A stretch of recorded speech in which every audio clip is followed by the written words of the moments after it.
ਸਤਿ ਸ਼੍ਰੀ ਅਕਾਲ ਜੀ। ਦੇਸ਼ ਪ੍ਰਦੇਸ਼ ਲਾਈਵ ਦੇਖ ਰਹੇ ਸਾਰੇ ਦਰਸ਼ਕਾਂ ਦਾ ਬਹੁਤ-ਬਹੁਤ ਸਵਾਗਤ। ਕਹਿੰਦੇ ਜੀ ਲਾਈਵ ਦਾ ਟਾਈਮ ਹੈ ਤੇ ਇਹ ਜਿਹੜਾ ਸ਼ੋਅ ਹੈ ਤੁਹਾਨੂੰ ਡੈਡੀਕੇਟਿਡ ਰਹੇਗਾ। ਤੁਸੀਂ ਗੱਲਬਾਤ ਕਰਨ ਦੇ ਲਈ ਉਸ ਨੰਬਰ ਤੇ ਕਾਲ ਕਰਨਾ ਹੈ ਜਿਹੜਾ ਤੁਹਾਡੇ ਟੀਵੀ ਸਕਰੀਨ ਤੇ ਚੱਲ ਰਿਹਾ ਹੈ। ਗੱਲਬਾਤ ਕਰਾਂਗੇ ਆਸਟ੍ਰੇਲੀਆ ਨੂੰ ਲੈ ਕੇ, ਕੈਨੇਡਾ ਨੂੰ ਲੈ ਕੇ, UK ਨੂੰ ਲੈ ਕੇ, USA ਨੂੰ ਲੈ ਕੇ। ਹਰ ਇੱਕ ਅਪਡੇਟ ਤੁਹਾਡੇ ਨਾਲ ਸਾਂਝੀ ਕਰਨ ਦੀ ਕੋਸ਼ਿਸ਼ ਰਹੇਗੀ। ਤੁਸੀਂ ਕੋਈ ਸਵਾਲ ਕਰਨਾ ਚਾਹੁੰਦੇ ਹੋ ਆਪਣੇ ਪ੍ਰੋਫਾਈਲ ਰਿਗਾਰਡਿੰਗ ਤਾਂ ਪੁੱਛ ਸਕਦੇ ਹੋ ਉਸ ਨੰਬਰ 'ਤੇ ਕਾਲ ਕਰਕੇ। ਅਤੇ ਤੁਹਾਡੇ ਹਰ ਸਵਾਲ ਦਾ ਜਵਾਬ ਦੇਣ ਲਈ ਕ੍ਰੀਏਟਿਵ ਫਿਊਚਰ ਤੋਂ ਗੁਰਪ੍ਰੀਤ ਜੀ ਮੇਰੇ ਨਾਲ ਮੌਜੂਦ ਰਹਿਣਗੇ। ਗੁਰਪ੍ਰੀਤ ਜੀ ਬਹੁਤ ਬਹੁਤ ਸਵਾਗਤ। Thank you Aman ji. ਸੋ ਗੁਰਪ੍ਰੀਤ ਜੀ ਨਾਲ ਗੱਲਾਂ ਬਾਤਾਂ ਸਟੂਡੈਂਟ ਵੀਜ਼ਾ ਸੰਬੰਧੀ, ਵਿਜ਼ਟਰ ਵੀਜ਼ਾ ਸੰਬੰਧੀ ਕਰਨੀਆਂ ਨੇ। ਅੱਜ ਵਿਜ਼ਟਰ ਨੂੰ ਲੈ ਕੇ ਵੀ ਕਾਫੀ ਜਿਹੜੀ ਐਡ ਆ ਹੋ ਰਹੀ ਹੈ, ਸ਼ੁਰੂਆਤ ਉੱਥੇ ਹੀ ਕਰ ਲੈਂਦੇ ਹਾਂ। ਵਿਜ਼ਟਰ ਜਿਹੜਾ ਫੈਮਿਲੀ ਰੀਯੂਨੀਅਨ ਲਈ ਉਹਨਾਂ ਨੇ ਕਿਹਾ ਵੀ ਜਿਹੜਾ ਕੋਈ ਰਹਿੰਦਾ ਉਹ ਅਪਲਾਈ ਕਰ ਲਓ, ਆ ਸਕਦਾ, ਡਿਊ ਟੂ ਪੈਂਡੇਮਿਕ ਨਹੀਂ ਮਿਲ ਪਾਏ ਤਾਂ। ਹਾਂਜੀ। ਐਡ ਨਾਲ ਦੀ ਨਾਲ ਟੂਰਿਸਟ ਦੀ ਵੀ ਸ਼ੁਰੂ ਹੋ ਗਈ ਵੀ ਘੁੰਮਣ ਵਾਲੇ ਆ ਜਾਓ। ਹੁਣ ਅੱਗੋਂ ਕ੍ਰਿਸਮਿਸ ਆ ਜਾਣਾ, ਫਿਰ ਇਹਨਾਂ ਨੇ ਕਹਿਣਾ ਜੀ ਕ੍ਰਿਸਮਿਸ ਵਾਲੇ ਵੀ ਆ ਜਾਓ। ਕਿਵੇਂ ਦੱਸ ਦਿਓ ਕਿ ਦਰਸ਼ਕਾਂ ਨੂੰ ਇਹਦੇ ਅਵੇਅਰ ਕਰਨਾ ਚਾਹੁੰਦੇ?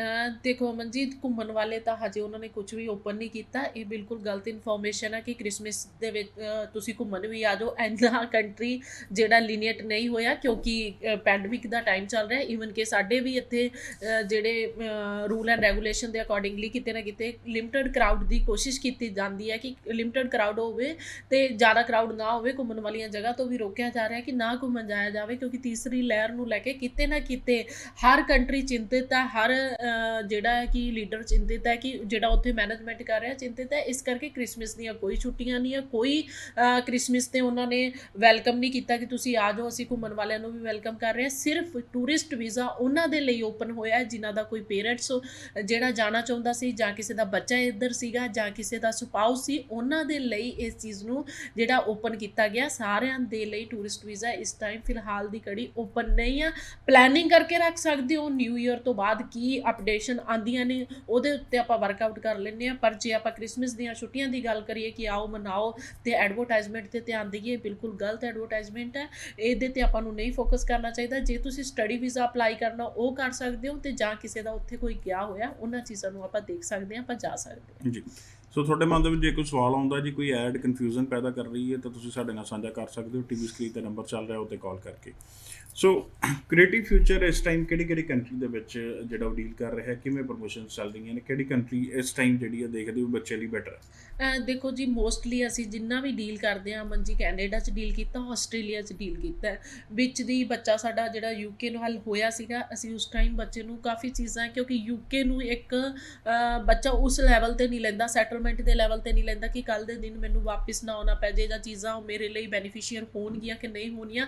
UK ਜਿਹੜਾ ਬੱਚਾ ਜਾਂਦਾ ਉਹ ਕਿਤੇ ਨਾ ਕਿਤੇ ਮਾਈਂਡ ਬਣਾ ਕੇ ਜਾਂਦਾ ਕਿ ਮੈਂ UK ਅਪਲਾਈ ਕਰ ਰਿਹਾ ਅਤੇ ਮੈਂ ਉੱਥੇ ਸਟੱਡੀ ਕਰਨ ਲਈ ਹੀ ਜਾ ਰਿਹਾ। ਕੱਲ੍ਹ ਦੇ ਦਿਨ ਮੈਨੂੰ ਆਪਣਾ ਇਨ ਫਿਊਚਰ ਦੇਖਣਾ ਪਊਗਾ, ਅਤੇ ਇਸ ਕਰਕੇ ਕੈਨੇਡਾ ਸਾਡੇ ਵੱਲੋਂ ਜ਼ਿਆਦਾ ਪ੍ਰਮੋਟ ਕੀਤਾ ਜਾਂਦਾ ਹੈ, ਜ਼ਿਆਦਾ ਅਸੀਂ ਉਹਦੇ ਉੱਤੇ ਗੱਲਬਾਤ ਕਰਦੇ ਹਾਂ। ਕੈਨੇਡਾ ਇੱਕ ਫੇਵਰੇਟ ਡੈਸਟਨੀ ਵੀ ਸਾਡੇ ਸਟੂਡੈਂਟਸ ਦੀ ਰਿਹਾ ਹੈ, ਔਰ ਕੱਲ੍ਹ ਦੇ ਦਿਨ ਜੇ ਇੱਕ ਫੈਮਿਲੀ ਮੈਂਬਰ ਜਾਂਦਾ ਹੈ ਤਾਂ ਕਿਤੇ ਨਾ ਕਿਤੇ ਬਾਕੀ ਜਿਹੜੇ ਬਚਦੇ ਉਹ ਵੀ ਸੈਟਲਡ ਹੋ ਜਾਂਦੇ ਨੇ। ਭੈਣ ਭਰਾ ਜੋ ਵੀ ਛੋਟੇ ਹੁੰਦੇ ਨੇ, ਜਿਹੜੇ ਇਨ ਸਟੱਡੀ ਹੁੰਦੇ ਨੇ, ਕੱਲ੍ਹ ਨੂੰ ਜਿਹੜਾ ਬੰਦਾ ਮੇਨ ਗਿਆ ਹੁੰਦਾ ਜੇ ਉਹ ਉੱਥੇ PR ਹੋ ਜਾਂਦਾ ਹੈ। ਇਸ ਕਰਕੇ ਮੇਜਰ ਕੰਟਰੀ ਸਾਡੇ ਵੱਲੋਂ ਦੋ ਹੀ ਡੀਲ ਕੀਤੇ ਜਾਂਦੇ ਨੇ, ਕੈਨੇਡਾ ਔਰ ਆਸਟ੍ਰੇਲੀਆ। ਆਸਟ੍ਰੇਲੀਆ ਵੱਲੋਂ ਵੀ ਸਾਨੂੰ ਗੁੱਡ ਨਿਊਜ਼ ਆ ਰਹੀਆਂ ਨੇ ਜਿਹੜੀਆਂ ਅਸੀਂ ਸੁਣੀਆਂ ਨੇ ਕਿ ਜਿਹੜੀਆਂ ਚੀਜ਼ਾਂ ਕਿ ਜਿਹੜੀਆਂ ਫਲਾਈਟਸ ਹੈ ਬੈਕ ਟੂ ਨੋਰਮਲ ਹੋਣ ਜਾ ਰਹੀਆਂ ਨੇ। ਕਾਲਜਿਸ ਨੇ ਓਪਨ ਕਰ ਦਿੱਤਾ ਸਾਰਾ ਕੁਝ। ਕਾਲਜਿਸ ਵੱਲੋਂ ਜਿਹੜੀਆਂ ਐਡਮਿਸ਼ਨਸ ਨੇ ਉਹ ਓਪਨ ਹੋ ਚੁੱਕੀਆਂ ਨੇ। ਐਡਮਿਸ਼ਨ ਓਪਨ ਪਹਿਲਾਂ ਵੀ ਸੀ, ਹੁਣ ਵੀ ਆ। ਨਵੰਬਰ ਅਕਤੂਬਰ ਦੇ ਲਈ ਵੀ ਸੀ ਸਟੂਡੈਂਟਸ ਦੇ ਜਿਹੜਾ ਅਪਲਾਈ ਕੀਤਾ, ਵੀਜ਼ਾਸ ਲੈ ਕੇ ਰੱਖੇ ਹੋਏ ਆ। ਜਿੱਦਾਂ ਹੀ ਫਲਾਈਟਸ ਓਪਨ ਹੋਣਗੀਆਂ ਸਾਡਾ ਸਟੂਡੈਂਟ ਫਲਾਈ ਕਰ ਜੂਗਾ। ਔਰ ਜੇ ਮੈਂ ਜਨਵਰੀ ਦੀ ਗੱਲ ਕਰਾਂ ਆਸਟ੍ਰੇਲੀਆ ਦੀ, ਤੇ ਜਨਵਰੀ ਲਈ ਵੀ ਆਸਟ੍ਰੇਲੀਆ ਜਿਹੜਾ ਓਪਨ ਹੋ ਚੁੱਕਿਆ ਹੈ, ਤੇ ਫਲਾਈਟਸ ਜਿਹੜੀਆਂ ਮਿਡ ਨਵੰਬਰ ਸਟਾਰਟ ਹੋਣ ਜਾ ਰਹੀਆਂ ਨੇ। ਇਸ ਕਰਕੇ ਬੈਕ ਟੂ ਨੋਰਮਲ ਜਿਹੜਾ ਆਸਟ੍ਰੇਲੀਆ ਵੀ ਆ ਰਿਹਾ, ਤੇ ਇਸ ਟਾਈਮ ਬੱਚਾ ਆਸਟ੍ਰੇਲੀਆ ਔਰ ਕੈਨੇਡਾ ਦੋਨੋਂ ਜਗ੍ਹਾ ਅਪਲਾਈ ਕਰ ਸਕਦਾ ਹੈ। ਕਾਲ ਲੈਂਦੇ ਜੀ। ਹੈਲੋ ਹੈਲੋ ਸਤਿ ਸ਼੍ਰੀ ਅਕਾਲ ਜੀ। ਹੈਲੋ ਸਤਿ ਸ਼੍ਰੀ ਅਕਾਲ ਜੀ। ਲਾਈਵ ਤੋਂ ਬੋਲ ਰਹੇ ਜੀ? ਬਿਲਕੁਲ ਲਾਈਵ ਗੱਲ ਹੋ ਰਹੀ ਹੈ ਜੀ ਤੁਹਾਡੀ, ਤੁਸੀਂ ਸਵਾਲ ਕਰ ਸਕਦੇ ਹੋ ਆਪਣਾ। ਸਰ ਮੈਂ ਨਾ ਪੁੱਛਣਾ ਸੀਗਾ, ਜਿੱਦਾਂ ਮੇਰੇ ਬੇਟੇ ਕੈਨੇਡਾ ਗਏ ਹੋਏ ਹੈ, ਉਹਨੂੰ 1 ਸਾਲ ਹੋ ਗਿਆ ਹੈ। ਅਸੀਂ ਆਪਣੇ ਬੇਟੇ ਦਾ ਵਿਜ਼ਟਰ ਵੀਜ਼ਾ ਅਪਲਾਈ ਕਰਨਾ ਸੀਗਾ। ਉਹ ਦੁਬਈ ਜਿੱਦਾਂ ਜੌਬ ਕਰਦਾ ਹੈ, ਮਤਲਬ ਹੋ ਸਕਦਾ ਉਹਨਾਂ ਦਾ? ਆਪਣੇ ਬੇਟੇ ਦਾ ਕਰਨਾ। ਕੀ ਏਜ ਹੈ ਜੀ ਉਹਨਾਂ ਦੀ? ਹਾਂਜੀ, ਕੀ ਏਜ ਕੀ ਹੈ ਜੀ ਬੇਟੇ ਦੀ? ਬੇਟੇ ਦੀ ਏਜ ਹੈਗੀ ਹੈ 26 ਸਾਲ ਦਾ ਹੈ। 26। ਕੀ ਕਹਿਣਾ ਜੀ? 6 ਸਾਲ ਤੋਂ ਦੁਬਈ ਵਿੱਚ ਜੌਬ ਕਰਦਾ, ਸਿਕਿਉਰਿਟੀ ਗਾਰਡ ਦੀ। ਓਕੇ, ਉਹ ਆਪਣੇ ਸਿਸਟਰ ਨੂੰ ਮਿਲਣ ਜਾਣਾ ਚਾਹੁੰਦੇ ਨੇ। ਹਾਂਜੀ ਹਾਂਜੀ। ਦੇਖੋ ਤੁਸੀਂ ਜਾ ਸਕਦੇ ਹੋ, ਜਿਵੇਂ ਆਪਾਂ ਪਹਿਲਾਂ ਸ਼ੁਰੂਆਤ ਦੇ ਵਿੱਚ ਇਹੀ ਗੱਲ ਕੀਤੀ ਸੀ ਕਿ ਟੂਰਿਸਟ ਵੀਜ਼ੇ ਨੂੰ ਲੈ ਕੇ ਕੀ ਅਪਡੇਸ਼ਨ ਹੈ। ਜੇ ਕਿਸੇ ਦਾ ਬਲੱਡ ਰਿਲੇਸ਼ਨ 'ਚ ਆ, ਉਹ ਚੀਜ਼ਾਂ ਨੂੰ ਅਪਲਾਈ ਕਰ ਸਕਦਾ ਹੈ, ਜਾ ਸਕਦਾ ਹੈ। ਸਭ ਤੋਂ ਪਹਿਲਾਂ ਚੀਜ਼ਾਂ ਨੂੰ ਰੀਸ਼ਡਿਊਲ ਕਰੋ। ਤੁਹਾਡਾ ਜਿਹੜਾ ਇੱਥੋਂ ਬੇਟਾ ਸਿਸਟਰ ਨੂੰ ਮਿਲਣ ਜਾਣਾ ਚਾਹੁੰਦਾ, ਕੋਈ ਰੀਜ਼ਨਸ ਖਾਸ ਰੀਜ਼ਨਸ ਨੇ, ਤੇ ਉਹਨਾਂ ਚੀਜ਼ਾਂ ਨੂੰ ਸਪਾਂਸਰ ਲੈਟਰ ਜਿਹੜੀ ਤੁਹਾਡੀ ਬੇਟੀ ਉੱਥੇ ਭੇਜੇਗੀ ਉਹਦੇ ਵਿੱਚ ਮੈਂਸ਼ਨ ਕਰਕੇ ਰੱਖੋ, ਕਿਉਂਕਿ ਇੱਕ ਰੀਜ਼ਨ ਹੋਣਾ ਬਹੁਤ ਇੰਪੋਰਟੈਂਟ ਆ ਜਦੋਂ ਅਸੀਂ ਵੀਜ਼ਾ ਅਫਸਰ ਤੋਂ ਵੀਜ਼ਾ ਗ੍ਰਾਂਟ ਕਰਾਉਣਾ। ਕਿਉਂਕਿ ਇਹ ਜਿਹੜਾ ਸਮਾਂ ਹੈ, ਪੈਂਡਮਿਕ ਸਮਾਂ ਚੱਲ ਰਿਹਾ, ਇਹਦੇ ਵਿੱਚ ਜੇ ਆਪਾਂ ਵਿਜ਼ਟਰ ਵੀਜ਼ਾ ਤੇ ਕਹੀਏ ਕਿ ਉਵੇਂ ਘੁੰਮਣ ਜਾਣਾ ਜਾਂ ਅਸੀਂ ਜਾ ਰਹੇ ਹਾਂ, ਤੇ ਕਿਤੇ ਨਾ ਕਿਤੇ ਵੀਜ਼ਾ ਅਫਸਰ ਕਿਤੇ ਨੈਗੇਟਿਵ ਰਿਜ਼ਲਟ ਨਾ ਦੇ ਦੇਵੇ ਸਾਨੂੰ। ਇਸ ਕਰਕੇ ਚੀਜ਼ਾਂ ਤੇ ਰੀਜ਼ਨ ਜਿਹੜੇ ਆ ਉਹ ਸਾਨੂੰ ਦੇਣੇ ਪੈ ਰਹੇ ਆ ਵੀਜ਼ਾ ਅਫਸਰ ਨੂੰ। ਅੱਛਾ ਗੁਰਪ੍ਰੀਤ, ਜਿਵੇਂ 26 ਸਾਲ ਏਜ ਹੈ ਜੀ, ਕਾਫੀ ਸਵਾਲ ਹੁੰਦੇ ਨੇ ਵੀ ਏਜ ਨੂੰ ਲੈ ਕੇ ਕਈ ਵਾਰੀ ਕੋਈ ਦਿੱਕਤ ਆਉਂਦੀ ਹੈ ਵਿਜ਼ਟਰ ਵੀਜ਼ਾ ਲੈਣ ਲੱਗੇ ਜਾਂ ਨਹੀਂ? ਦੇਖੋ ਅਮਨ ਜੀ, ਇਹ ਚੀਜ਼ ਤਾਂ ਹੈਗੀ ਹੈ ਕਿ ਏਜ ਨੂੰ ਲੈ ਕੇ ਕਿਤੇ ਨਾ ਕਿਤੇ ਦਿੱਕਤ ਆਉਂਦੀ ਹੈ, ਬਟ ਇਹਨਾਂ ਨੇ ਕਿਹਾ ਇਹਨਾਂ ਦਾ ਬੇਟਾ ਸੈਟਲਡ ਹੈ, ਜੌਬ ਕਰ ਰਿਹਾ ਹੈ ਦੁਬਈ ਦੇ ਵਿੱਚ। ਕਿਤੇ ਨਾ ਕਿਤੇ ਇੱਕ ਸਵਾਲ ਜ਼ਰੂਰ ਖੜਾ ਹੋ ਸਕਦਾ ਇਹਦੇ ਵਿੱਚ ਕਿ ਦੁਬਈ ਦੇ ਵਿੱਚ ਬੱਚਾ ਹੈ ਤੇ ਦੁਬਈ ਤੋਂ ਉਹ ਅੱਗੇ ਪ੍ਰਮੋਟ ਹੋਣਾ ਚਾਹੁੰਦਾ, ਉਹ ਕੈਨੇਡਾ ਸੈਟਲ ਹੋਣਾ ਚਾਹੁੰਦਾ, ਕਿਉਂਕਿ ਇਹ ਰੀਜ਼ਨ ਆ ਸਕਦਾ ਹੈ। ਇਸੇ ਕਰਕੇ ਮੈਂ ਇਹੀ ਦੱਸਿਆ ਕਿ ਰੀਜ਼ਨ ਦੱਸੋ ਪਹਿਲਾਂ ਕਿ ਤੁਸੀਂ ਕਿਉਂ ਜਾਣਾ ਚਾਹੁੰਦੇ ਹੋ। ਉਹ ਇੱਕ ਤੁਹਾਡਾ ਸੋਲਿਡ ਰੀਜ਼ਨ ਹੋਊਗਾ ਤੇ ਵੀਜ਼ਾ ਅਫਸਰ ਤੁਹਾਨੂੰ ਵੀਜ਼ਾ ਗ੍ਰਾਂਟ ਕਰ ਦੂਗਾ। ਬਟ ਜਿਹੜੀ ਮੈਂ ਗੱਲ ਤੁਹਾਨੂੰ ਰੋਕ ਰਹੀ ਹੈ ਕਿ ਇਹ ਜਿਹੜਾ ਪੈਂਡਮਿਕ ਦਾ ਸਮਾਂ ਹੈ, ਇਹਦੇ ਵਿੱਚ ਆਪਾਂ ਘੁੰਮਣ ਜਾਣ ਦਾ ਵੀ ਰੀਜ਼ਨ ਨਹੀਂ ਦੇ ਸਕਦੇ ਕਿ ਕ੍ਰਿਸਮਸ ਦੀਆਂ ਹੌਲੀਡੇਜ਼ ਆ, ਬੱਚੇ ਨੇ ਸਾਡੇ ਨੇ ਸਿਸਟਰ ਨਾਲ ਇੰਜੋਏ ਕਰਨਾ, ਉੱਥੇ ਜਾਣਾ, ਤੇ ਇਸ ਕਰਕੇ ਇਹਨਾਂ ਚੀਜ਼ਾਂ ਨੂੰ ਆਪਾਂ ਧਿਆਨ ਰੱਖੀਏ ਕਿ ਸੋਲਿਡ ਰੀਜ਼ਨ ਲੈ ਕੇ ਹੀ ਅਪਲਾਈ ਕਰੀਏ। ਬੜੇ ਧਿਆਨ ਨਾਲ ਸੋਚਣ ਵਾਲੀ ਹੈ, ਦਰਸ਼ਕ ਵੀ ਇਹਦੇ ਵੱਲ ਧਿਆਨ ਦੇਣ।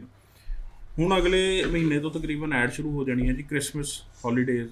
ਕ੍ਰਿਸਮਸ ਦੇ ਵਿੱਚ ਕੈਨੇਡਾ ਚਲੋ, ਕ੍ਰਿਸਮਸ 'ਚ ਘੁੰਮੇ ਆਓ। ਪਹਿਲੇ ਇੱਕ ਲੌਜੀਕਲੀ ਦੇਖੀਏ, ਕੈਨੇਡਾ ਆਪ ਦਸੰਬਰ ਜਨਵਰੀ ਦੇ ਵਿੱਚ ਡਿਊ ਟੂ ਕ੍ਰਿਸਮਸ ਜਾਂ ਡਿਊ ਟੂ ਜਿਹੜੀ ਸਨੋ ਹੈ ਉਹ ਬੰਦ ਹੋ ਜਾਂਦਾ। ਟੂਰਿਸਟ ਪਲੇਸਿਸ ਕਈ ਬੰਦ ਹੋ ਜਾਂਦੀਆਂ ਨੇ, ਮੈਕਸਿਮਮ ਹੋ ਜਾਂਦੀਆਂ ਕਿਉਂਕਿ ਟੈਂਪਰੇਚਰ ਮਾਈਨਸ ਚਲਾ ਜਾਂਦਾ। ਉਸ ਟਾਈਮ 'ਤੇ ਇਹ ਐਡ ਕਰਦੇ ਆ ਸਾਡੇ ਕੁਝ ਏਜੰਟ ਵੀ ਉਸ ਟਾਈਮ 'ਤੇ ਤੁਸੀਂ ਉੱਥੇ ਜਾਓ। ਕੀ ਉਹ ਵਾਜਬ ਵੀਜ਼ਾ ਆਫਿਸਰ ਨੂੰ ਲੱਗੇਗਾ ਜਾਂ ਤੁਸੀਂ ਵੀਜ਼ਾ ਆਫਿਸਰ ਹੋਵੋ ਕੈਨੇਡਾ ਦੇ? ਆਪਣੇ ਆਪ ਨੂੰ ਸਵਾਲ ਕਰਿਓ ਵੀ ਮੇਰੇ ਦੇਸ਼ 'ਚ ਸਾਰੇ ਟੂਰਿਸਟ ਸਪੌਟ ਜਿਹੜੇ ਸਪੌਟਸ ਨੇ ਉਹ ਤਾਂ ਬੰਦ ਨੇ, ਅਤੇ ਕੀ ਇਹ ਘੁੰਮਣ ਸਹੀ ਜਾ ਰਹੇ ਆ, ਇੰਟੈਂਸ਼ਨਸ ਠੀਕ ਨੇ, ਤੇ ਤੁਹਾਨੂੰ ਡਿਸੀਜਨ ਜਿਹੜਾ ਕੀ ਆਉਣਾ ਉਹ ਆਪ ਹੀ ਮੇਰੇ ਕੋਲ ਪਤਾ ਲੱਗ ਜਾਏਗਾ। ਸੋ ਨੈਕਸਟ ਸਵਾਲ ਲੈਂਦੇ ਹਾਂ। ਹੈਲੋ ਹੈਲੋ ਹੈਲੋ, ਸਤਿ ਸ਼੍ਰੀ ਅਕਾਲ ਜੀ। ਹੈਲੋ, ਸਤਿ ਸ਼੍ਰੀ ਅਕਾਲ ਜੀ। ਜੀ ਸਰ, ਕੀ ਸਵਾਲ ਹੈ? ਆਪਾਂ ਲਾਈਵ ਚੱਲ ਰਿਹਾ ਤੁਹਾਡਾ ਜੀ? ਬਿਲਕੁਲ ਬਿਲਕੁਲ ਲਾਈਵ ਗੱਲ ਹੋ ਰਹੀ ਹੈ ਜੀ ਤੁਹਾਡੀ। ਲਾਈਵ ਚੱਲਦਾ ਜੀ? ਜੀ ਬਿਲਕੁਲ ਲਾਈਵ ਹੋ ਰਿਹਾ ਸਰ, ਤੁਹਾਡੀ ਗੱਲ ਹੋ ਰਹੀ ਹੈ, ਤੁਸੀਂ ਸਵਾਲ ਕਰੋ। ਹਾਂਜੀ, ਅਸੀਂ ਫਰੀਦਕੋਟ ਤੋਂ ਬੋਲਦੇ ਜੀ। ਜੀ ਫਰੀਦਕੋਟ ਤੋਂ ਬੋਲਦੇ ਜੀ। ਅੱਛਾ ਜੀ। ਮੇਰਾ ਗ੍ਰੈਂਡਸਨ ਹੈ, +2 ਪਾਸ 2019 ਜੀ। ਜੀ 8 ਦੇ ਵਿੱਚ 80% ਨੰਬਰ ਹੈ ਜੀ। ਜੀ ਆਈਲੈਟਸ ਦੇ ਵਿੱਚ ਹੈਗੇ ਜੀ ਉਹਦੇ ਓਵਰਆਲ 6.5, ਇੱਕ ਤੋਂ 7 ਹੈ, ਇੱਕ ਤੋਂ 7.5 ਹੈ, ਇੱਕ ਤੋਂ 6.5 ਹੈ, ਇੱਕ ਤੋਂ 5.5 ਹੈ। ਓਕੇ ਜੀ, ਕਿਹੜੇ ਚੋਂ 5.5 ਹੈ ਜੀ? 5.5 ਹੈਗੇ ਜੀ ਉਹਦੇ ਚ ਰਾਈਟਿੰਗ ਤੋਂ। ਰਾਈਟਿੰਗ ਰੀਡਿੰਗ ਤੋਂ 7 ਹੈ ਜੀ, ਰਿਸਨਿੰਗ ਤੋਂ 7.5 ਹੈ ਜੀ, ਟੀਚਿੰਗ ਤੋਂ 6.5 ਹੈ ਜੀ। ਕੀ ਸਵਾਲ ਕੀ ਹੈ, ਡਾਊਟ ਕੀ ਹੈ ਤੁਹਾਡਾ? ਕੈਨੇਡਾ ਬਾਰੇ ਪੁੱਛਣਾ ਜੀ। ਕੈਨੇਡਾ ਬਾਰੇ ਡਾਊਟ ਇਹੀ ਹੈ ਵੀ ਇੱਕ ਚੋਂ 5.5 ਹੈ, ਵੀਜ਼ਾ ਆਏਗਾ ਕਿ ਨਹੀਂ? ਕਿਵੇਂ ਜੀ? ਡਾਊਟ ਤੁਹਾਡੇ ਮਨ ਦੇ ਵਿੱਚ ਜਿਹੜਾ ਇਹੀ ਹੈ ਵੀ ਵੀਜ਼ਾ ਆਏਗਾ ਕਿ ਨਹੀਂ ਆਏਗਾ? ਹਾਂਜੀ, ਨਹੀਂ ਜੀ, ਅਸੀਂ ਤਾਂ ਪਹਿਲੀ ਵਾਰੀ ਤੁਹਾਡੇ ਨਾਲ ਗੱਲ ਕਰ ਰਹੇ ਜੀ। ਬੱਚੇ ਦਾ ਰਿਜ਼ਲਟ ਹੀ ਪਰਸੋਂ ਚੌਥੇ ਆਇਆ ਜੀ। 2019 ਤੋਂ 21 ਤੱਕ ਕੀ ਕੀਤਾ ਜੀ ਬੱਚੇ ਨੇ? ਆਈਟੀ ਕੀਤੀ ਵੈਲਡਰ ਦਾ ਜੀ। Idea builder. ਹਾਂਜੀ, ਪਹਿਲਾਂ ਕਰੋਨਾ ਕਰਕੇ ਪੇਪਰ ਨਹੀਂ ਹੋਏ ਸੀ, ਹੁਣ ਪਿੱਛੇ ਪੇਪਰ ਹੋਏ ਉਹਦੇ ਕਰੋਨਾ ਕਰਕੇ। ਜੀ ਸਾਨੂੰ ਫਿਰ ਕਰੋਨਾ ਆ ਜਾਂਦਾ ਸੀ, ਆਈਟੀ ਸੀ ਉੱਥੇ ਹੀ ਪੜਦਾ ਰਿਹਾ ਜੀ। ਠੀਕ ਹੈ ਜੀ, ਬਿਲਕੁਲ ਤੁਸੀਂ ਜਵਾਬ ਲੈ ਲਓ ਆਪਣਾ, ਮੈਮ ਤੁਹਾਨੂੰ ਦੱਸਦੇ ਆ ਜੀ। ਦੇਖੋ ਅਮਨ ਜੀ, ਅਪਲਾਈ ਹੋ ਸਕਦਾ, ਅੱਛਾ ਪ੍ਰੋਫਾਈਲ ਆ ਬੱਚੇ ਦਾ, ਡਿਲੇ ਨਾ ਕਰੇ ਬੱਚਾ, ਅਪਲਾਈ ਕਰ ਲੇ ਆਪਣਾ। ਜਿਵੇਂ ਇੱਕ ਚੋਂ 5.5 ਉਹਨਾਂ ਦੇ ਮਨ 'ਚ ਕੋਈ ਡਾਊਟ ਨਹੀਂ ਹੈ, ਨਾਨ ਐਸਡੀਐਸ ਅਪਲਾਈ ਕਰਨ ਲਈ ਬੱਚਾ ਤਿਆਰ ਹੈ, ਤੇ ਨਾਨ ਐਸਡੀਐਸ 'ਚ ਵੀਜ਼ਾ ਵੀ ਈਜ਼ੀਲੀ ਬੱਚੇ ਦਾ ਨਿਕਲ ਜੂਗਾ। ਤੁਸੀਂ ਅਪਲਾਈ ਕਰ ਸਕਦੇ ਹੋ, ਇਹ ਸਹੀ ਸਮਾਂ ਹੈ ਅਪਲਾਈ ਕਰਨ ਦਾ। ਜੇ ਤਾਂ ਜਨਵਰੀ ਲਈ ਤੁਹਾਨੂੰ ਐਡਮਿਸ਼ਨ ਮਿਲਦੀ ਹੈ ਤਾਂ ਬਹੁਤ ਵਧੀਆ ਗੱਲ ਆ, ਨਹੀਂ ਤੇ ਮਈ ਇਨਟੇਕ ਦੀ ਆਪਣੀ ਕੰਡੀਸ਼ਨਲ ਆਫਰ ਲੈਟਰ ਜ਼ਰੂਰ ਮੰਗਾ ਕੇ ਰੱਖ ਲਏ ਬੱਚੇ ਆਪਣੇ। ਜਿਹੜੀ ਵੀ ਮਈ ਦੇ ਵਿੱਚ ਜਿਹੜੇ ਵੀ ਕਾਲਜ 'ਚ ਜਿਹੜੀ ਵੀ ਲੋਕੇਸ਼ਨ 'ਤੇ ਜਾਂ ਕੋਈ ਉਹਦੀ ਸਪੈਸੀਫਿਕ ਕੋਰਸ ਨੂੰ ਲੈ ਕੇ ਕੋਈ ਚੁਆਇਸ ਚੁਆਇਸ ਹੈ ਤੇ ਆਪਣਾ ਮਾਈ ਇਨਟੇਕ ਅਪਲਾਈ ਕਰ ਸਕਦਾ ਹੈ। ਜੇ ਜਨਵਰੀ ਲਈ ਅਪਲਾਈ ਕਰਨਾ ਚਾਹੁੰਦਾ ਹੈ ਤੇ ਜਾਂ ਉਹਨੂੰ ਸੀਟਸ ਮਿਲਦੀਆਂ ਅਸੀਂ ਟਰਾਈ ਕਰ ਸਕਦੇ ਹਾਂ। ਜੇ ਸਾਡੇ ਕੋਲ ਅਪਲਾਈ ਕਰਨਾ ਚਾਹੁੰਦਾ, ਅਦਰ ਕੰਸਲਟੈਂਟ ਕੋਲ ਵੀ ਅਪਲਾਈ ਕਰਨਾ ਚਾਹੁੰਦਾ ਤੇ ਅਪਲਾਈ ਕਰ ਲੇ। ਬਟ ਆਪਣੇ ਕੋਵਾਸ਼ੀਲਡ ਜਿਹੜੀ ਵੈਕਸੀਨੇਸ਼ਨ ਹੈ ਉਹ ਜ਼ਰੂਰ ਕੰਪਲੀਟ ਕਰਵਾ ਲਓ, ਕਿਉਂਕਿ ਕੱਲ੍ਹ ਦੇ ਦਿਨ ਜਦੋਂ ਤੁਸੀਂ ਟਰੈਵਲ ਕਰਨਾ ਹੈ ਇਸ ਚੀਜ਼ ਦੀ ਤੁਹਾਨੂੰ ਬਹੁਤ ਜ਼ਰੂਰਤ ਪੈਣੀ ਹੈ। ਨੈਕਸਟ ਸਵਾਲ ਲੈਂਦੇ ਜੀ। ਹੈਲੋ ਹੈਲੋ ਹੈਲੋ ਸਤਿ ਸ਼੍ਰੀ ਅਕਾਲ ਜੀ। ਸਤਿ ਸ਼੍ਰੀ ਅਕਾਲ ਸਰ। ਜੀ ਮੈਮ ਕੀ ਸਵਾਲ ਹੈ ਜੀ? ਸਰ ਆਗੇ ਲਾਈਵ ਆ ਕਾਲ ਅਸੀਂ ਗੱਲ ਕਰਨੀ ਸੀਗੀ, ਇਹ ਹੋ ਸਕਦੀ ਹੈ ਇਸ ਟਾਈਮ? ਮੈਮ ਤੁਹਾਡੀ ਲਾਈਵ ਹੀ ਗੱਲ ਹੋ ਰਹੀ ਹੈ, ਤੁਹਾਡਾ ਸਟੂਡੀਓ 'ਚ ਕਾਲ ਲਿਆ ਗਿਆ, ਤੁਸੀਂ ਆਪਣਾ ਸਵਾਲ ਕਰ ਸਕਦੇ ਹੋ। ਓਕੇ ਠੀਕ ਹੈ ਸਰ। ਮੇਰੀ ਇਹ ਸੀਗਾ ਕਿ ਮੈਂ ਫਾਈਲ ਲਗਾਈ ਹੋਈ ਹੈ ਮੌਂਟਰੀਅਲ ਦੀ, ਇਸ ਅਪ੍ਰੈਲ 2021 ਦੇ ਵਿੱਚ ਲੱਗੀ ਹੋਈ ਹੈ ਮੇਰੀ ਫਾਈਲ, ਤੇ ਮੇਰੇ ਰਿਜ਼ਲਟ ਨਹੀਂ ਆ ਰਹੇ। ਮੈਂ ਪੁੱਛਣਾ ਸੀਗਾ ਕਿ ਮਤਲਬ ਕਿ ਮੈਂ ਵਿਦਡਰਾ ਕਰਾ ਲਾਂ ਕਿ ਮਤਲਬ ਹੁਣ ਮੇਲ ਪਾ ਦੇਵਾਂ ਉਹਨਾਂ ਨੂੰ ਕਿ ਮੇਰਾ ਰਿਜ਼ਲਟ ਨਹੀਂ ਆ ਰਿਹਾ। ਕਿਹੜਾ ਕਾਲਜ ਕਿਹੜਾ ਜੀ ਤੁਹਾਡਾ? CTI sir, Montreal.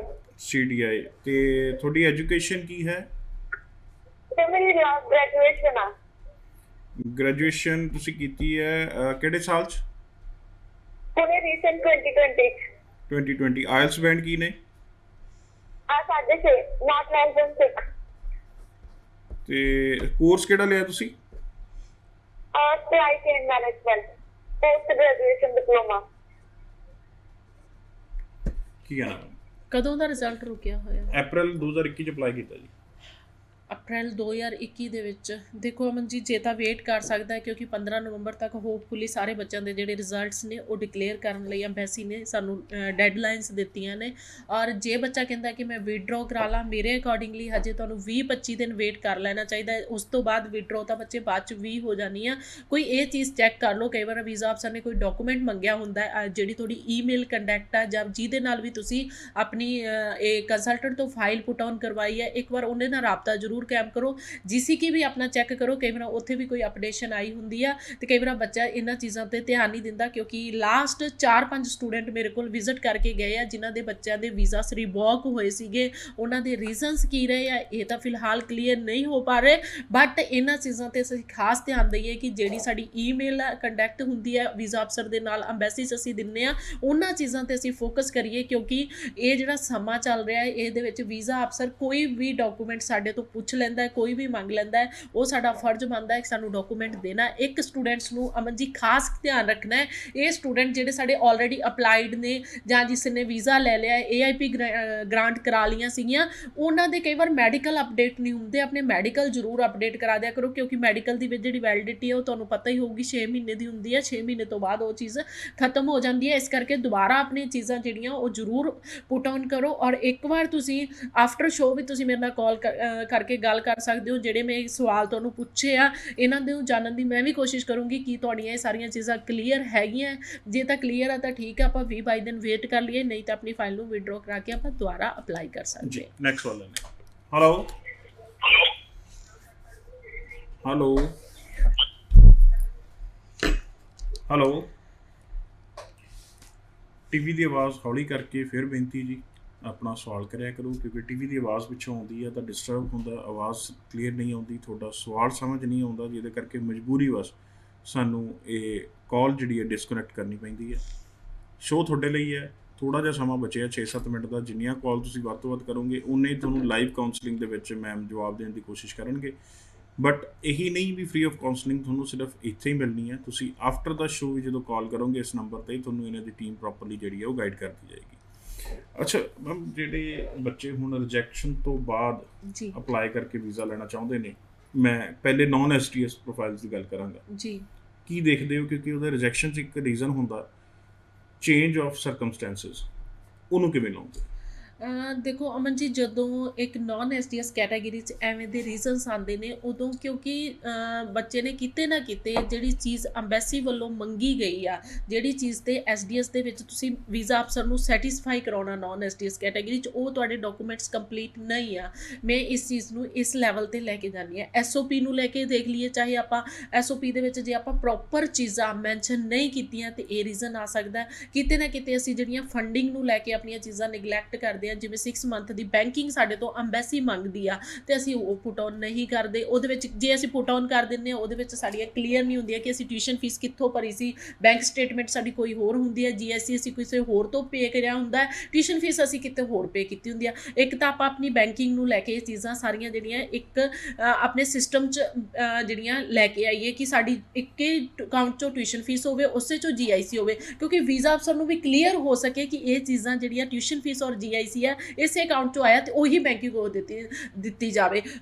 ਬੱਚਾ ਸਾਡੇ ਕੋਲ ਲੈ ਕੇ ਆਉਂਦਾ 10 ਤਰ੍ਹਾਂ ਦੇ ਅਕਾਊਂਟ, ਉਹ 2 ਲੱਖ ਇੱਕ ਅਕਾਊਂਟ 'ਚ ਪਿਆ ਹੁੰਦਾ, 2 ਲੱਖ ਇੱਕ 'ਚ, 3 ਲੱਖ ਇੱਕ 'ਚ, ਮੈਂ ਅਲੱਗ-ਅਲੱਗ ਪੈਸੇ ਦੇਣੇ ਆ। ਉੱਥੇ ਸਾਨੂੰ ਵੀ ਨਹੀਂ ਇਹ ਚੀਜ਼ ਸਮਝ ਆਉਂਦੀ ਕਿ ਜੇ ਤੁਸੀਂ 7 ਲੱਖ 9 ਲੱਖ 10 ਲੱਖ ਜਿੰਨੀ ਵੀ ਅਮਾਊਂਟ ਦੀ ਫੀਸ ਭਰਨੀ ਹੈ ਇੱਕ ਅਕਾਊਂਟ 'ਚੋਂ ਆਪਾਂ ਕਿਉਂ ਨਹੀਂ ਭਰ ਰਹੇ। ਸਾਡੇ ਵੱਲੋਂ ਕੋਸ਼ਿਸ਼ ਕੀਤੀ ਜਾਂਦੀ ਹੈ, ਦੱਸਿਆ ਵੀ ਜਾਂਦਾ ਹੈ ਕਿ ਆਪਾਂ ਇੱਕ ਅਕਾਊਂਟ 'ਚ ਪੈਸਾ ਇਕੱਠਾ ਕਰ ਲਈਏ। ਪਤਾ ਨਹੀਂ ਉਹਨਾਂ ਦੇ ਕੋਈ ਆਪਣੇ ਪਰਸਨਲ ਇਸ਼ੂਜ਼ ਹੋਣਗੇ, ਬਟ ਇਹ ਚੀਜ਼ ਕਿਤੇ ਨਾ ਕਿਤੇ ਤੁਹਾਡੇ ਵੀਜ਼ਾ ਨੂੰ ਜ਼ਰੂਰ ਇੰਪੈਕਟ ਕਰਦੀ ਆ। ਆਪਾਂ ਟਿਊਸ਼ਨ ਫੀਸ ਸੇਮ ਅਕਾਊਂਟ 'ਚੋਂ ਭਰੀਏ, ਸੇਮ 'ਚੋਂ GIC ਭਰੀਏ, ਉਹੀ ਬੈਂਕਿੰਗ ਅਸੀਂ 6 ਮੰਥ ਦੀ ਜੋ ਵੀਜ਼ਾ ਅਫਸਰ ਸਾਨੂੰ ਮੰਗਦਾ ਉਹੀ ਅਸੀਂ ਦਈਏ ਤੇ ਫਿਰ ਇਹ ਰੀਜ਼ਨਸ ਤੋਂ ਅਸੀਂ ਬਚ ਸਕਦੇ ਹਾਂ, ਕਿਉਂਕਿ ਅਸੀਂ ਚੀਜ਼ਾਂ ਨੂੰ ਬੜਾ ਲਾਈਟਲੀ ਲੈਂਦੇ ਹਾਂ ਕਿ ਪੈਸਾ ਹੀ ਭਰਨਾ ਹੈ, ਕਿਤੋਂ ਵੀ ਭਰ ਦਿੱਤਾ। ਇਹ ਸਾਰੀਆਂ ਚੀਜ਼ਾਂ ਐਡਮਿਸ਼ਨ ਤੋਂ ਲੈ ਕੇ SOP ਐਂਡ ਤੁਹਾਡੇ ਡਾਕੂਮੈਂਟ ਸਾਰੀਆਂ ਚੀਜ਼ਾਂ ਇਹਦੇ ਵਿੱਚ ਐਡ ਨੇ। ਇਹ ਰੀਜ਼ਨਸ ਤਾਂ ਆਉਂਦੇ ਨੇ ਜਦੋਂ ਵੀਜ਼ਾ ਅਫਸਰ ਤੁਹਾਡੇ ਤੋਂ ਤੁਹਾਡੀਆਂ ਅਟੈਂਸ਼ਨਸ ਤੋਂ ਕਲੀਅਰ ਨਹੀਂ ਹੁੰਦਾ, ਫਾਈਨੈਂਸ਼ੀਅਲੀ ਤੁਹਾਡੀ ਜਿਹੜੀ ਫੰਡਿੰਗ ਉਹ ਕਲੀਅਰ ਨਹੀਂ ਹੁੰਦੀ, ਉਦੋਂ ਵੀਜ਼ਾ ਅਫਸਰ ਐਵੇਂ ਦੇ ਰੀਜ਼ਨਸ ਤੁਹਾਨੂੰ ਦਿੰਦਾ ਹੈ ਜੀ। Next collar. ਹੈਲੋ ਹੈਲੋ, ਹਾਂਜੀ ਨਮਸਤੇ। ਨਮਸਤੇ ਜੀ। ਹਾਂਜੀ, ਇਹ ਪਿਛਲੀ ਵਾਰ ਵੀ ਪੁੱਛਿਆ ਸੀ, ਮੈਂ ਭੁੱਲ ਗਈ ਸੀ, ਛੇਤੀ ਵਾਰ ਪੁੱਛਣਾ ਸੀ ਵੀ ਰੀਅਪਲਾਈ ਕਰਿਆ ਹੈ ਕੇਸ। ਹਾਂਜੀ, ਮੈਂ 30 ਜੁਲਾਈ ਨੂੰ ਕਰਦੇ ਰਿਜ਼ਲਟ ਨਹੀਂ ਆਇਆ ਜੀ, ਐਕਚੁਅਲੀ ਨਹੀਂ ਲਗਾਈ ਸੀ ਕਰਕੇ ਕਾਰਨ ਦੱਸਿਆ ਉਹਨਾਂ ਨੇ ਮੇਰੇ ਕੋਲ ਵਾਪਸ ਨਹੀਂ ਗਿਆ। 30 ਜੁਲਾਈ ਨੂੰ ਦੁਬਾਰਾ ਰੀਅਪਲਾਈ ਕਰਿਆ ਜੀ? ਹਾਂਜੀ, ਅਭੀ ਹੁਣ ਤੱਕ ਰਿਜ਼ਲਟ ਨਹੀਂ ਆਇਆ ਜੀ। ਕਾਲਜ ਕਿਹੜਾ ਜੀ? ਕਾਲਜ ਸੈਂਟਰਲ ਸੈਲਫਾ। ਓਕੇ, ਤੁਹਾਡਾ ਏਜੰਟ ਕੀ ਕਹਿ ਰਹੇ ਨੇ? ਏਜੰਟ ਕਹਿੰਦੇ ਕਿ ਹਲੇ ਥੋੜਾ ਵੇਟ ਕਰੋ। ਇਨਟੇਕ ਕਿਹੜਾ ਜੀ? ਇਨਟੇਕ ਸਤੰਬਰ ਇਨਟੇਕ ਸਾਡੀ ਹੁਣ ਰੈਫਰ ਕਰਿਆ ਹੋਇਆ ਜੀ ਜਨਵਰੀ ਦਾ। ਜੀ ਠੀਕ ਹੈ।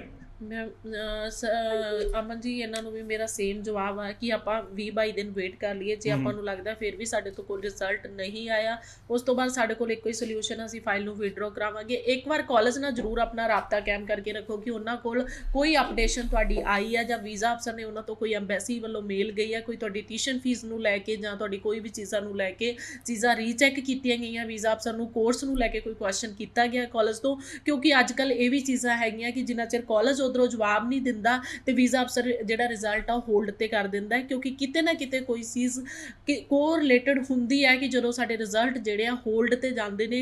ਰਿਜ਼ਲਟ ਹੋਲਡ ਤੇ ਜਾਣ ਦਾ ਮਤਲਬ ਇਹ ਵੀ ਨਹੀਂ ਹੁੰਦਾ ਕਿ ਐਮਬੈਸੀ ਬਿਜ਼ੀ ਆ, ਉਹਨਾਂ ਕੋਲ ਰਾਸ਼ ਆ, ਸਾਨੂੰ ਰਿਜ਼ਲਟ ਨਹੀਂ ਦੇ ਰਹੇ।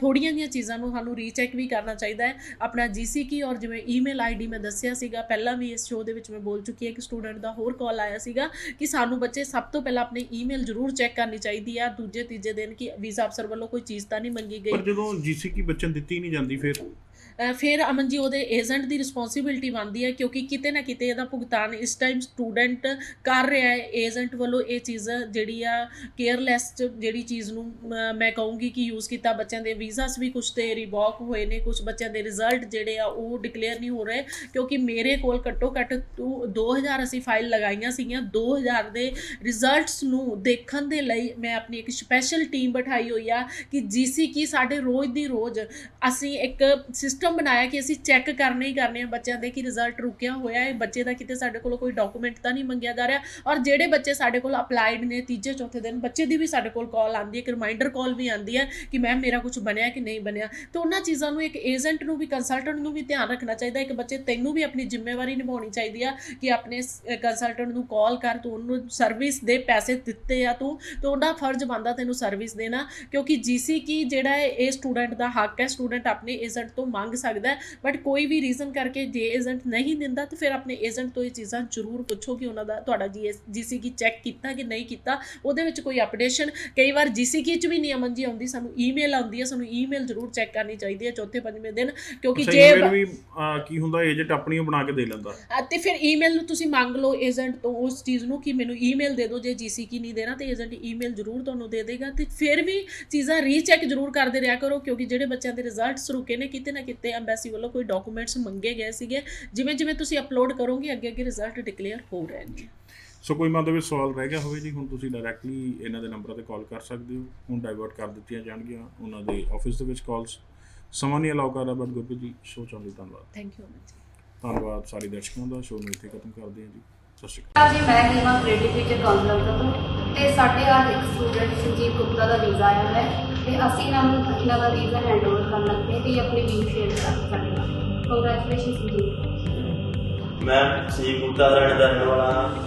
ਮੇਰੇ 2 ਮੋਡਿਊਲ ਵਿੱਚ 5.5 ਬੈਂਡ ਸੀਗੇ। ਮੈਨੂੰ ਸਾਰੇ ਏਜੰਟਾਂ ਨੇ ਮਨਾ ਕਰ ਦਿੱਤਾ ਸੀਗਾ ਕਿ ਤੁਹਾਡਾ ਵੀਜ਼ਾ ਨਹੀਂ ਲੱਗੇਗਾ, ਉਸ ਤੋਂ ਬਾਅਦ ਤੁਹਾਨੂੰ ਦੁਬਾਰਾ ਆਈਲੈਟਸ ਕਰਨੀ ਪਏਗੀ। ਤੇ ਮੈਂ ਇਹਨਾਂ ਦਾ ਬਹੁਤ ਧੰਨਵਾਦੀ ਹਾਂ ਕਿ ਕ੍ਰੀਏਟਿਵ ਫਿਊਚਰ ਨੇ ਮੇਰਾ ਵੀਜ਼ਾ ਲਵਾ ਕੇ ਦਿੱਤਾ। ਤੁਹਾਨੂੰ ਵੀ ਕਹਿਣਾ ਕਿ ਬਾਅਦ ਸਤਿ ਸ਼੍ਰੀ ਅਕਾਲ ਜੀ, ਮੈਂ Kamalpreet Kaur from creative future consultants. ਇਹ ਸਾਡੇ ਸਟੂਡੈਂਟ ਹਿੰਦਰਪਾਲ ਸਿੰਘ, ਇਹਨਾਂ ਦਾ ਅੱਜ ਵੀਜ਼ਾ ਆਇਆ ਹੈ। ਆਪਾਂ ਇਹਨਾਂ ਦਾ ਐਕਸਪੀਰੀਅੰਸ ਪੁੱਛਦੇ ਕਿ ਇਹਨਾਂ ਦਾ ਕਿੱਦਾਂ ਦਾ ਐਕਸਪੀਰੀਅੰਸ ਰਿਹਾ। ਹਾਂਜੀ ਮੈਂ ਬਹੁਤ ਖੁਸ਼ ਹਾਂ। ਮੇਰੇ 2 ਮੋਡਿਊਲ ਵਿੱਚੋਂ 5.5 ਬੈਂਡ ਸੀ, ਮੇਰਾ ਵੀਜ਼ਾ। ਜੀ ਮੈਂ ਹੀਮਾ ਕ੍ਰੀਏਟਿਵ ਫਿਊਚਰ ਕਾਉਂਸਲਰ ਤੋਂ ਤੇ ਸਾਡੇ ਅੱਜ ਇੱਕ ਸਟੂਡੈਂਟ ਸੰਜੀਵ ਗੁਪਤਾ ਦਾ ਵੀਜ਼ਾ ਆਇਆ ਹੈ ਤੇ ਅਸੀਂ ਇਹਨਾਂ ਦਾ ਵੀਜ਼ਾ ਹੈਂਡਓਵਰ ਕਰਨ ਲੱਗੇ ਤੇ ਆਪਣੀ ਵੀਜ਼ਾ ਸ਼ੇਅਰ ਕਰ ਸਕਦੇ ਹਾਂ। ਕੰਗ੍ਰੈਚੁਲੇਸ਼ਨ ਸੰਜੀਵ। ਮੈਂ ਸੰਜੀਵ ਗੁਪਤਾ ਦਾ ਰਹਿਣ ਵਾਲਾ ਹਾਂ। ਮੇਰੇ 2 ਮੋਡਿਊਲ ਵਿੱਚ 5.5 ਬੈਂਡ ਸੀਗੇ। ਮੈਨੂੰ ਸਾਰੇ ਏਜੰਟਾਂ ਨੇ ਮਨਾ ਕਰ ਦਿੱਤਾ ਸੀਗਾ ਕਿ ਤੁਹਾਡਾ ਵੀਜ਼ਾ ਨਹੀਂ ਲੱਗੇਗਾ, ਉਸ ਤੋਂ ਬਾਅਦ ਤੁਹਾਨੂੰ ਦੁਬਾਰਾ ਆਈਲੈਟਸ ਕਰਨੀ ਪਏਗੀ। ਤੇ ਮੈਂ ਇਹਨਾਂ ਦਾ ਬਹੁਤ ਧੰਨਵਾਦੀ ਹਾਂ ਕਿ ਕ੍ਰੀਏਟਿਵ ਫਿਊਚਰ ਨੇ ਮੇਰਾ ਵੀਜ਼ਾ ਲਵਾ ਕੇ ਦਿੱਤਾ। ਤੁਹਾਨੂੰ ਵੀ ਕਹਿਣਾ ਕਿ ਬਾਅਦ ਸਤਿ ਸ਼੍ਰੀ ਅਕਾਲ ਜੀ, ਮੈਂ Kamalpreet Kaur from creative future consultants. ਇਹ ਸਾਡੇ ਸਟੂਡੈਂਟ ਹਿੰਦਰਪਾਲ ਸਿੰਘ, ਇਹਨਾਂ ਦਾ ਅੱਜ ਵੀਜ਼ਾ ਆਇਆ ਹੈ। ਆਪਾਂ ਇਹਨਾਂ ਦਾ ਐਕਸਪੀਰੀਅੰਸ ਪੁੱਛਦੇ ਕਿ ਇਹਨਾਂ ਦਾ ਕਿੱਦਾਂ ਦਾ ਐਕਸਪੀਰੀਅੰਸ ਰਿਹਾ।